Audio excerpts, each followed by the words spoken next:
गेल्या वेळेस तर 2 ग्रामची आणली. ती म्हणली ती घालायची नाही, आता 5 ग्रॅमची पाहिजे. तो म्हटला अगं तुझं नाक बारीक आहे. ती म्हटली माझ्या नाकाचं गणित तुम्ही करू नका.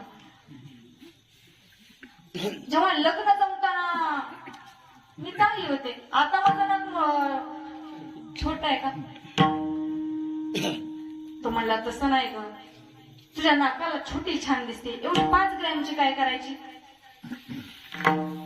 मी म्हटली मला 5 ग्रॅमचीच पाहिजे. आता तिला संक्रांतीच्या सणाला कशाला नाराज करायचं, म्हणून यानं सोनाराला फोन केला आणि म्हटला सोनार काका मला 5 ग्रॅमची नथ पाहिजे. सोनार काकाने नथ तयार केली. आज संक्रांतीच्या आदल्या दिवशी जाऊन हे नथ आणली. आणल्यानंतर नाकामध्ये नथ घालून पाहते, अशी आरशामध्ये पाहते की मी कशी दिसते व वेळी झाली त्या नथीनं.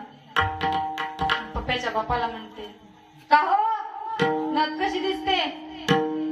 त्याला माहित होतं हे गणित चुकलंय, नाक बारीक नथ नव्हती. पण तिच्या आनंदासाठी तू इतकी छान दिसतेस, इंद्राच्या अप्सरा सुद्धा तुझ्या पुढे फिके पडले, इतकी सुंदर दिसते. आणखीनच फुगली. ती इतकी चिंगूस होते की कधी कुणाला चहा पाजत नव्हती. तिने अख्ख्या गल्लीतल्या बाया, केसरा अक्का, धोंडा अक्का सगळ्याला बोलवलं आणि पाहुणचाराचा कार्यक्रम ठेवला. प्रत्येकाला एक हातात चहा द्यायची, एक हातात नथ पाहिजे.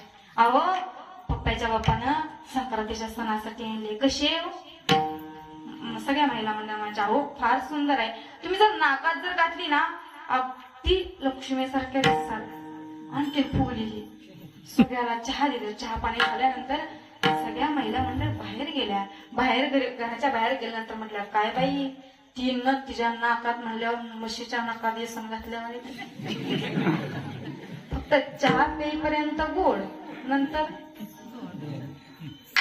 पहा अशा महिला मंडळ आहेत. तिनं दुसऱ्या दिवशी पटकन नथ ठेवून दिली आणि उद्याचा आवरण्यासाठी निघाली. दुसरा दिवस उजळला. सकाळी तिने स्नान वगैरे केलं, सर्व काही शृंगार केला आणि सर्व काही दागदागिने सर्व काही डब्यातले घातले आणि तिला नथ घालायची होती. नथच सापडत नव्हती. नथ कुठे ठेवली तिला काहीच कळना. बाया म्हटल्या, अहो चला की वाण द्यायला. ही म्हटली, चला तुम्ही पुढं आले मागून. मग पारावरती पप्पाचा बाप बसला होता. पप्पाचा बाप म्हणला, का हो आमची दिसत नाही. महिला मंडळ म्हणल्या, तुमची घरी रडत बसली आणि आलो बाई निघून सणासुदीचं उग. ही पळतच घरी. मग घरी आला म्हटला, का ग सणासुदीचं रडायला काय झालं? सणासुदीचं घरातल्या लक्ष्मीने रडू नये.